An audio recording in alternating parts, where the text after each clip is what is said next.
இவருக்கு நோய் நொடி இல்லாமல் ஆரோக்கியமாக இருக்கிறதுக்கான ரகசியம் என்ன? அதே மாதிரி மனுஷனுக்கு ஏற்படுற 4448 வியாதி வராமல் இருக்குன்னா என்ன செய்யணும்? சரி, நோய் நொடி வந்துருச்சு, ஒருவேளை ஆஸ்மா, வீசிங், சைனஸ் பிரச்சனை, இல்லை பிபி, சுகர், தைராய்டு, இல்லை எதுவாக இருந்தாலும் சரி, உடம்பார் அழிர் வீரால் அழிவர் திடம்பட மெய்ஞானம் சேரவும் மாட்டார் உடம்பினை விளக்கும் உவாயும் இருந்தேன் உடம்பினை விளத்தேன் உயிர் வளர்த்தேனேங்கார். தேடி சோறு நிதந்தின்று பல சின்னஞ்சிறு கதைகள் பேசி பிறர் வாட பல செயல்கள் செய்து மனவாடி துன்பமிக உழன்று கொடுங்கூற்றுக்குன்னா கொடுமையான நோய், கொடுங்கூற்றுக்கு இரையாகி பின் மாயும் பல வேடிக்கை மனிதரைப் போலே நான் வீழ்வேன் என்று நினைத்தாயோன்னு அழகாக பாரதியார் பாடி இருக்காரு. அடுத்தது சாப்பிட்றது நீங்கள் என்ன சாப்பிட்றீங்க? அது போதும்னு சொன்னோன்னே வாழைப்பழம். அதுக்கப்புறம் இன்னொரு பழம் கூட எடுத்துக்கலாம், பேரிச்சம்பழம் அல்லது திராட்சை பழமோ, கொய்யாப்பழமோ, மாதுளம்பழமோ, ஆரஞ்சோ, சப்போட்டாவோ, பேரிச்சம்பழம், உங்களுக்கு எது கிடைக்குதோ, திராட்சை. ஆமாம்.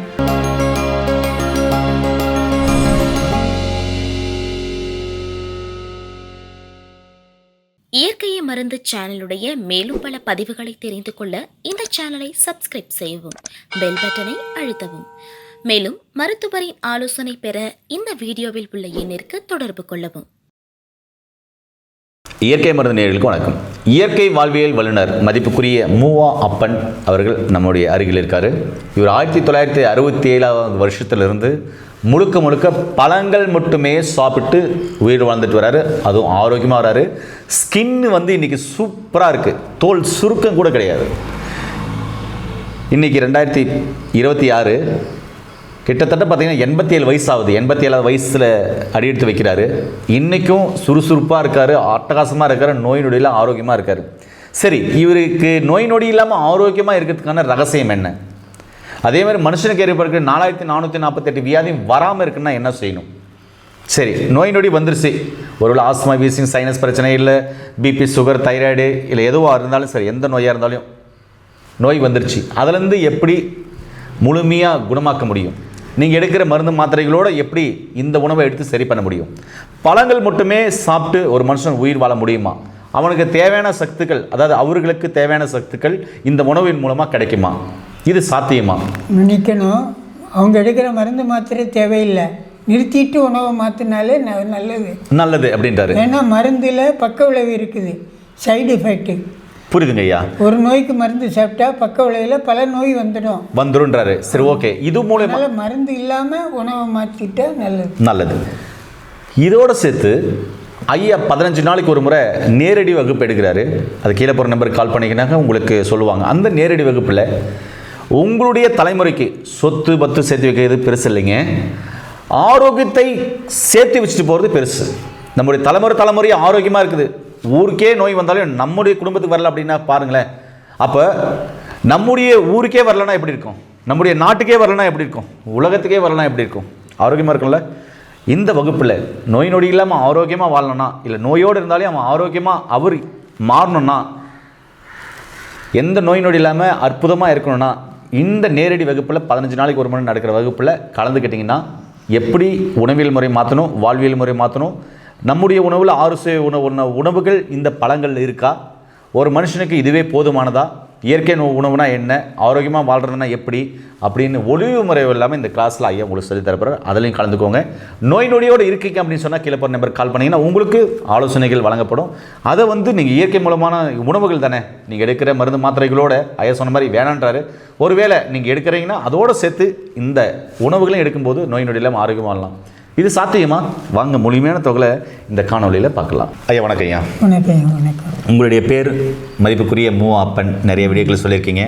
ஐயா நீங்கள் சொல்லுங்கள், நிறைய பேர் சின்ன குழந்தைலேருந்து வயசான வரையும் நோயால் அவஸ்தைப்படுறாங்க. அது சளியாக இருக்கலாம், காய்ச்சலாக இருக்கலாம், பிபியாக இருக்கலாம், சுகராக இருக்கலாம், தைராய்டாக இருக்கலாம், இல்லை லிவர் ஃபெயிலியராக இருக்கலாம், இல்லை ஹார்ட் பிளாக்காக இருக்கலாம், இல்லை பித்தப்பையில் கல்லாக இருக்கலாம், கிட்னி ஃபெயிலியராக இருக்கலாம், இல்லை பக்கவாதம் படுத்திருக்கலாம், இல்லை தோல் நோயால் அவஸ்தைப்பட்டிருக்கலாம், இல்லை சொல்லவே முடியாத தொற்று நோயால் அவஸ்தைப்பட்டிருக்கலாம்.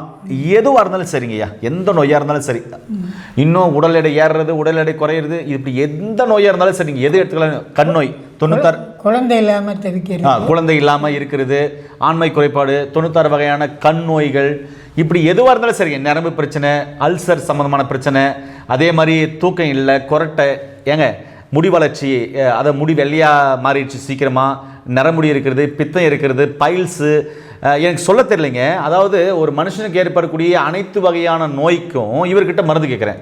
சொல்லுங்க ஐயா, அனைத்து வகையான நோயும் குணமாகணும்னா நான் என்ன மருந்தை சாப்பிட்ணும், என்ன மருந்து நீங்கள் எனக்கு கொடுப்பீங்க? மருந்துனாலே அது இயற்கை கிடையாது, உணவு முறை தான். உணவு தான் இயற்கை. உணவு தான் இயற்கை. ஆமாம், மருந்தே இயற்கை கிடையாது அப்படின்ட்டாரு. ஆமாம், மருந்தே கிடையாது. சரிங்கய்யா. அதனால் நான் மருந்து சொல்கிறது இல்லை, கொடுக்கறதும் இல்லை யாருக்கும். அதனால் உணவு, சமைச்ச உணவிலிருந்து அதுதான் முக்கிய காரணம். பெரும்பாலும் எல்லா நோய்க்கும் காரணம் மனிதன் ஒருவன் உலகத்தில் வெந்ததை தின்னு வாழ்கின்றான், நோய் வந்து சீக்கிரம் இறக்கின்றான். வேறு எந்த உயிரினமும் வெந்ததை தின்னவில்லை, நோயும் இல்லை, மரணமும் இல்லை, சாக்காடு கூட இல்லை என்றே சொல்லி வருகின்றேன். அது மாதிரி மனிதனும் முந்தி அப்படி தான் வாழ்ந்தான். அப்புறம் திருமூலர் 3000 வருஷம் வாழ்ந்ததாக வரலாறு இருக்குது தமிழ்நாட்டில். வருஷத்துக்கு ஒரு வருஷத்துக்கு அவர் திருவள்ளுவர் அவரும் வாழ்ந்திருக்காரு, திருமூலர் 3000 வருஷம் வாழ்ந்திருக்காரு. அப்பவும் கூடு விட்டு கொடுப்பாங்கியிருக்காரு, இறக்கலை. ஒரு இறந்த உடலில் இவர் உயிர் அங்கே செலுத்தி இவர் உடல் படுத்துட்டுது. அவன் உயிர் வந்து அவன் பிழைக்கு வந்துட்டான். மாடு மேய்க்கிறவன்னு திருமூலர் வாழ்க்கை வரலாறு நம்ம எல்லாம் படிச்சுட்டு வர்றோம். அவர் 3000 வருஷம் வாழ்ந்தது. அவரும் உணவை தான் சொல்லியிருக்காரு. உடம்பார் அழியீர் உயிரால் அழிவர், திடம்பட மெய்ஞானம் சேரவும் மாட்டார், உடம்பினை விளக்கும் உபாயம் அறிந்தேன், உடம்பினை விளத்தேன் உயிர் விளத்தேனேங்கார். உடம்பினை முன்னும் இழுக்கின்றிருந்தேன். அப்புறம்தான் உடம்பு இது இழுக்கு, இது ஒன்றும் பெரிய காரியம் இல்லை, இறைவன் தான் பெருசுன்னு நினச்சிட்டு இருந்தேன். உடம்பினை முன்னம் இழுக்கின்றிருந்தேன், உடம்பினுள்ளே உருபொருள் கண்டேன். உருபொருள்னா இறைநிலை, இறைவனை. உடம்பினுள்ளே உருபொருள் கண்டேன், உடம்புக்குள்ளே உத்தமன், உத்தமன்னா இறைவன், கோயில் கொண்டான் என்று யான் இருந்து ஓம்பிகின்றேனுங்கார். அடுத்தால ஒரு திருமந்திரம், அண்டம் சுருங்கின் அதற்கோர் அழிவில்லை, பிண்டம் உடம்பு சுருங்கின் பிராணன் நிலை வரும். உடம்பு சுருங்க சுருங்க தான் உயிர் வாழ்நாள் கூடுது, பிராணன் நிலை வரும். உண்டி சுருங்கின், உண்டி சுருங்கின்னா சாதாரண லைட் ஃபுட்டு, ஆங்கிலத்தில் பல்கி ஃபுட்டு, சமையல் உணவுலாம் பல்கி ஃபுட்டு, பருத்த உண்டி. பழங்கள் இயற்கை உணவுலாம், சமைக்காத உணவு, அதுவும் தேங்காய் பழங்கள்லாம் ரொம்ப லைட் ஃபுட்டு. அதான் உண்டி சுருங்கின் உபாயம் பலவில் கண்டங்கருத்த கபாலி மாய்மைன்னா, கண்டங்கருத்த கபாலின்னா சிவனை குறிக்குது, இறைவனை குறிக்குது. அவர் விஷத்தை கூட சிவனுக்கு சாப்பிட்டாராம், கழுத்து கீழே விஷம் இறங்கலையாம். அது வரலும் கருப்பாக இருந்ததாக வரலாறுலாம் நம்ம சின்ன பிள்ளையில படிச்சிருக்கிறோம்.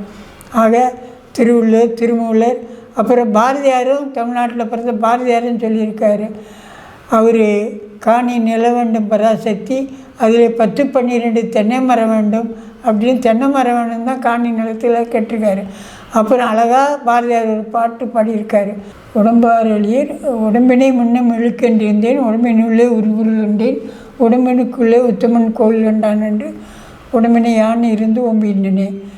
உடம்பார் அழியர் உயிரார் அழிவர், திடம்பட மெய்ஞானம் சேர மாட்டார், உடம்பினை விளக்கும் உபாயம் வந்தேன், உடம்பினை விளத்தேன் உயிர் விளத்தேனுங்கிறாரு. பாரதியார் பாட்டு நினைவு வந்துட்டுது. வயசானான்னா கொஞ்சம் கொஞ்சம் மறதி வரைக்கும் உடனே ரீகால் பண்ணுறேன்.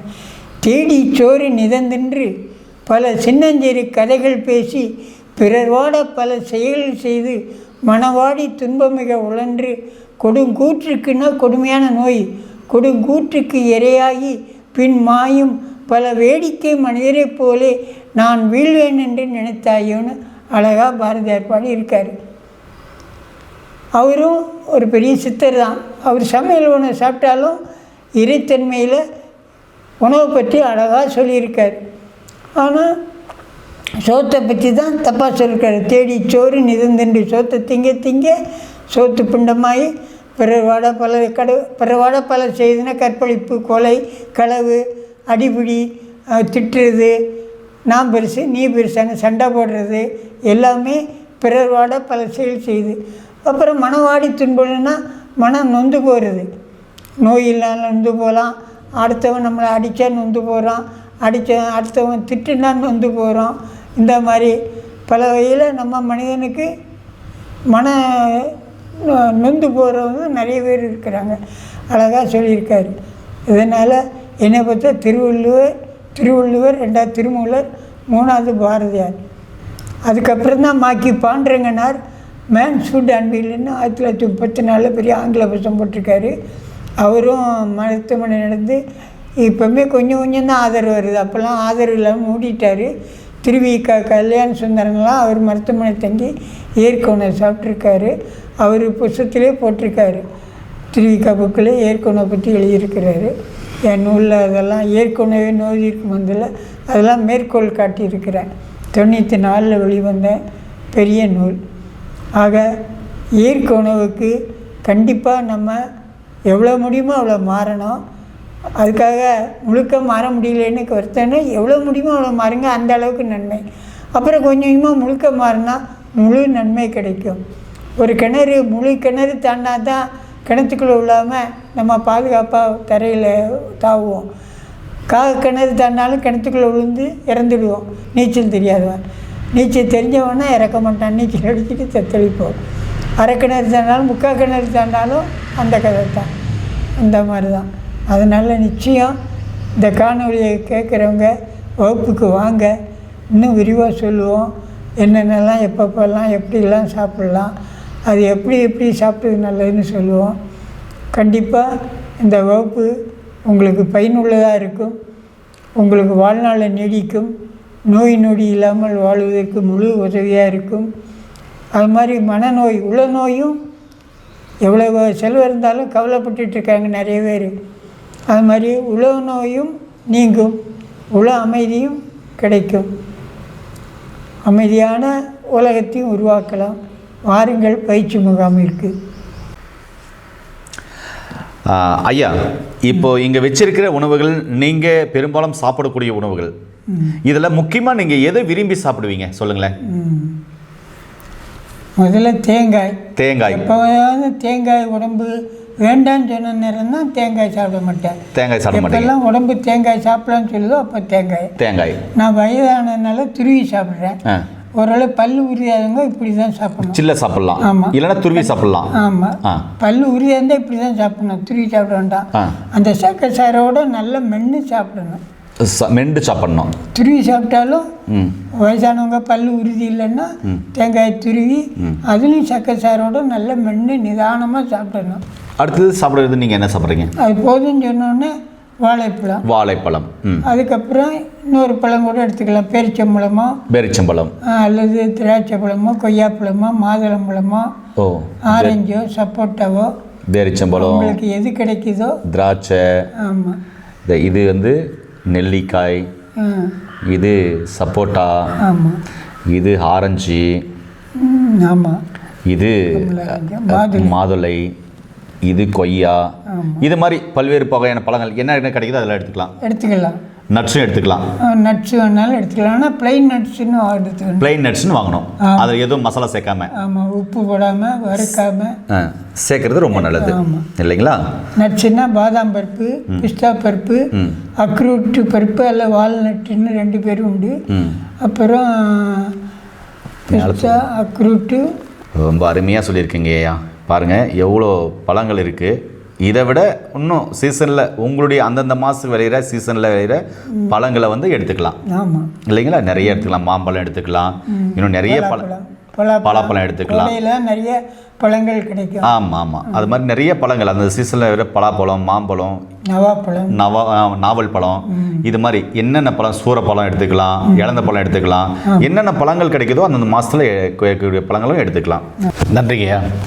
ஏனர்களே, 15 நாளைக்கு ஒரு முறை எடுக்கிற கிளாஸ்க்கு ஐயா அற்புதமாக ஒரு ஸ்பீச் கொடுத்தாரு. இங்கே இருக்கிற இந்த இயற்கையான உணவுகள் பார்த்தீங்கன்னாக்க அங்கே எல்லாமே உங்களுக்கு கொடுப்பாரு. மீண்டும் இன்னொரு அருமையில் சந்திக்கலாம். நன்றி, வணக்கம். வணக்கம் ஐயா. வணக்கம்.